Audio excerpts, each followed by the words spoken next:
Match number 23 Gujarati team માટે આપણે મેચનો અપડેટ આપી રહ્યા છે. લખનૌ સુપર જાયન્ટનો મેચ આજે આરસીબી સાથે હતો. લખનૌ સુપર જાયન્ટ અને આરસીબીની બેની ટીમ બહુ સારી હતી. બંને ટીમ સાથે કોમ્પિટ કરવા માટે મેદાનમાં ઉતર્યા હતા. અગેન આપણે જે વાત કરીએ છીએ ટોસ બહુ ઇમ્પોર્ટન્ટ પાર્ટ હોય છે, જેમાં આરસીબીના કેપ્ટન ધુરંધર કેપ્ટન જે બહુ સારું રમી રહ્યા છે, રજત પાટીદાર જેની ટીમમાં સારા બધા બેટ્સમેનો છે, ટોસ જીત્યા અને ટાર્ગેટને ચેસ કરવાનું પસંદ કર્યું હતું. એલએસજી ઉપરનું બેટિંગ ઓર્ડર થોડું હજી પરફોર્મ નથી કરતું જે રીતનું પરફોર્મ થવું જોઈએ, પણ મિચ માસે 40 રન બનાવ્યા. માક્રમ ફેલ ગયા, રિષભ પંતના પણ રન આવ્યા અને પૂરનના જે કન્સર્ન છે એ નિકોલસ પૂરનનું છે કે જે ટોપ પ્લેયર છે, જે લાસ્ટ યરમાં ખૂબ જ રન કર્યા હતા, એ પૂરનના રન આ વખતે લખનૌ માટે નથી આવ્યા. તો they are all concerning about it. પછી જે બાકીની જે રોલ ઓર્ડર છે એમાં જે હવે મુકુલ ચૌધરીનું નામ બહુ ફેમસ થયું છે, એ 39 રન કર્યા હતા અને આયુષ બદાણીએ પણ 38 રન કર્યા હતા. ટીમ સારી છે એલએસજી, પણ ક્યાં અટકે છે એનું કન્સિસ્ટન્ટ પરફોર્મન્સ પ્લેયર્સનો ઉપરથી આવતું નથી. 146 રન કરીને ઓલ આઉટ થઈ ગયા. એનું રીઝન એક જ છે કે આરસીબીની બોલિંગ એટેક બહુ સરસ હતી. 200 રન તો આરસીબીના ગ્રાઉન્ડમાં ચિન્નાસ્વામી સ્ટેડિયમમાં થાય જ છે, પણ કાલે જે રીતની બોલિંગ કરી 146માં જ એલએસજીને આઉટ કરી નાખ્યા. 146 રન બહુ ઓછા કહેવાય કમ્પેર ટુ જે રીતનું અત્યારે ક્રિકેટ ચાલે. આપણે રોજ જોઈએ છે કે 200 પ્લસ આવે છે, તો આજે 146 બહુ જ ઓછા રન કહેવાય કમ્પેર ટુ ધ રન આપણે નક્કી કરીએ કે 200 પ્લસ કરીને રોહિત શર્માની વિરાટ કોહલીની ટીમને આપણે રોકીએ. વિરાટ કોહલી 146 માટે ચેસ કરવા આવ્યા.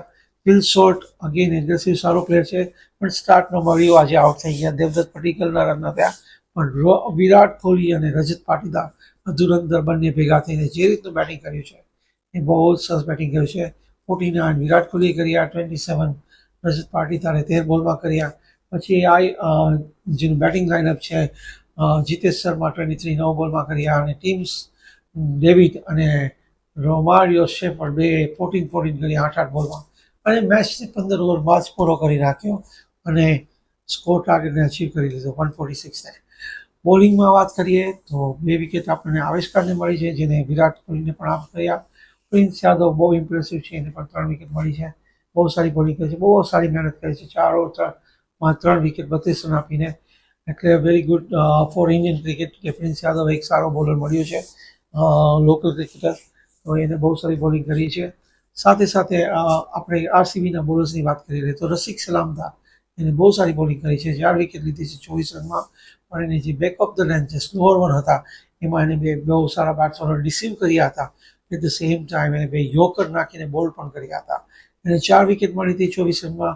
આપણા ભુવનેશ્વર કુમાર ઓલ્ડ હોર્સ, જે હજી પણ સરસ બોલિંગ કરે છે, 19 આઈપીએલની સિઝન રમ્યા છે અને બધામાં કન્સિસ્ટન્ટ હોય છે, એવા ભુવનેશ્વર કુમારે 3 વિકેટ લીધી હતી 27 રનમાં.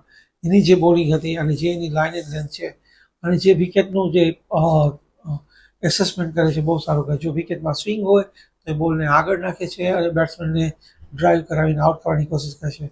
જ્યારે વિકેટમાં સ્વિંગ ના હોય અને વિકેટ ફ્લેટ હોય ત્યારે એ બેક ઓફ ધ લેન્થ એટલે કે ફોરવર્ડ ઉપર ના આપે, તેને બરાબર હાર્ડ લેન્થ ઉપર નાખીને રનને કન્ટેન કરવાનું કામ કરે છે. આજે સક્સેસ પણ મળી, 3 વિકેટ પણ એમને મળી છે. કુણાલ પાંડ્યા જે મિસ્ટ્રી બોલર કહી શકાય એવી રીતે કે એ ગમે ત્યારે તમને એક બાઉન્સર પણ નાખી શકે, સ્લો રન પણ નાખી શકે. આજે એમને પણ 2 વિકેટ મળી હતી, તો બહુ સારી બોલિંગ કુણાલ પંડ્યા તરફથી પણ આવી છે. અને જે રીતને આરસીબીની ટીમ ત્યાં બેટિંગ અને બોલિંગ કરી રહી છે અને જેનું મોટિવેશન છે, વિરાટ કોહલીએ બહુ સરસ બેટિંગ કર્યું અને મોહમ્મદ સામીની ઇમ્પેક્ટ હતી જે મેચમાં એઝ અ બોલર એ નહોતી. તો ચાલો દોસ્તો, આપણે આ ગુજરાતી ટીમમાં આપણે કનેક્ટ કરશું. રેગ્યુલર આપણે આ મેચ વિશેની જે વાર્તાલાપ છે કે જે આફ્ટર ધ મેચ આપણે એનું જે પણ થયું હોય એની ડિસ્કશન કરશું.